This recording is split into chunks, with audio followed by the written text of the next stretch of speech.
मंत्री धनंजयजी मुंडे यांनी ठाणे येथे एक भाषण केलं. ही त्यांची दुसरी वेळ आहे बहुधा, की वैर माझ्यासोबत होतं तर माझी जात का बदनाम केली, माझा जिल्हा का बदनाम केला, माझा समाज का बदनाम केला आणि माझी माती का बदनाम केली.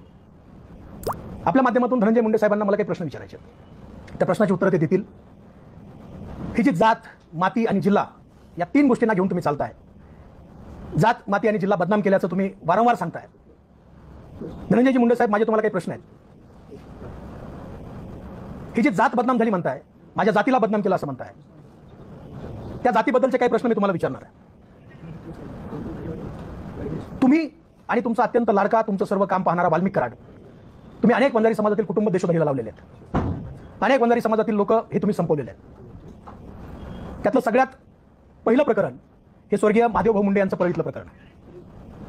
स्वर्गीय महादेवजी मुंडे यांची 22 महिन्यापूर्वी परळीमध्ये हत्या झाली. इतकी निर्घृणपणे हत्या झाली. आपण सगळ्यांनी ते फोटो पाहिलेत, आपण सगळ्यांनी ती परिस्थिती पाहिली आहे. गेले 22 महिने आमची बहीण ज्ञानेश्वरीताई मुंडे, त्यांचे भाऊ सतीशजी फड आणि त्यांची लहान लहान लेकरं वडिलांना न्याय मिळावा म्हणून दारोदार फिरत आहेत. पोलिसांमध्ये गेल्यानंतर गेल्या 22 महिन्यामध्ये 9 तपास अधिकारी त्याच्यामध्ये बदलले.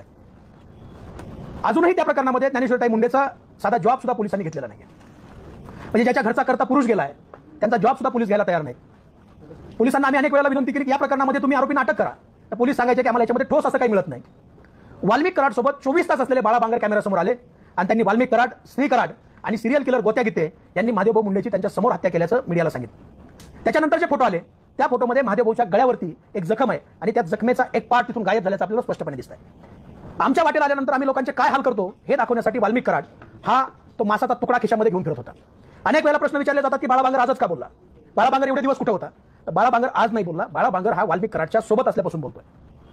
बाळा बांगरनी त्या काळामध्ये मला अलर्ट केलं होतं. मला जीवे मारण्याची सुपारी वाल्मिक कराडने दिली होती.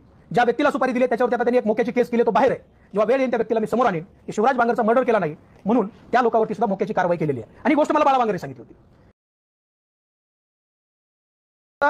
त्यांचे लोक पाठवायचे आणि खोट्या केसेस करायचं असं वाल्मिक कराडनी ठरवलं होतं.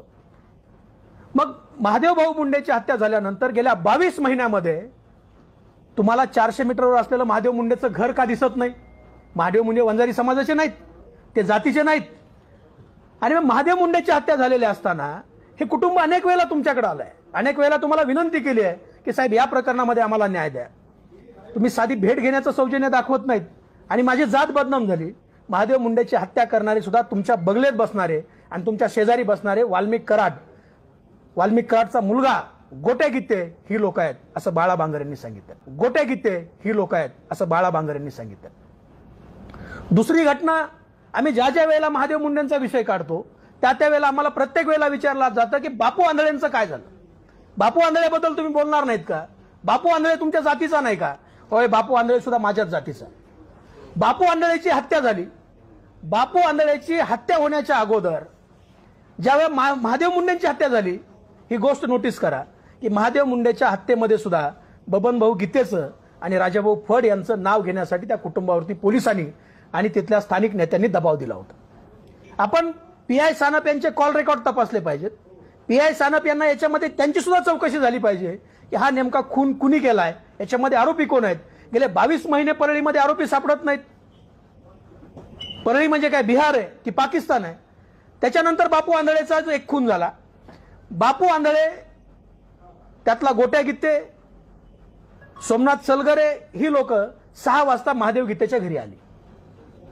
महादेव गीतेच्या घरी आल्यानंतर त्या ठिकाणी महादेव गीतेला त्यांनी सांगितलं की तुला वाल्मिकांनी बंगल्यावर बोलवलं, तू आमच्यासोबत बंगल्यावर चाल. कारण बबनभाऊ गीतेने राष्ट्रवादीत प्रवेश केल्यानंतर बबनभाऊच्या जवळची सगळी पोरं ही वाल्मिक कराडनी फोडली होती.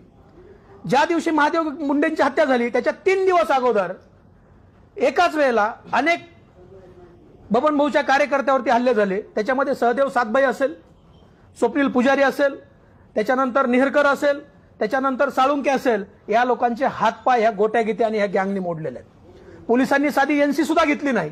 त्याच्यानंतर कोर्टात जावं लागलं आणि कोर्टात गेल्यानंतर गोट्या गीते आणि त्याच्या गँगवरती 307च्या केसेस कोर्टाच्या माध्यमातून केल्या. हे जे अभय आहे, हे परळीमध्ये अभय कोण या गुन्हेगारांना देत होतं हा सुद्धा विचार आहे. याच्यातला सहदेव सातबाई सुद्धा वंजारीच आहे, याच्यामधला नेहरकर सुद्धा वंजारी आहे. अरे नाथरा गावामध्ये राहणारा प्रकाश मुंडे हा तुमच्या विरोधामध्ये ग्रामपंचायतचा सदस्य होतो. तुम्ही त्याच्यावरती खोट्या केसेस करता, त्याला उचलून नेता, त्याला मारहाण करता. नाथऱ्याचा प्रकाश मुंडे सुद्धा तुमच्या तावडीतून सुटला नाही, त्यावेळेला जात बदनाम होत नाही. मग ही लोक महादेव गीतेच्या घरी आली, त्यांनी सांगितलं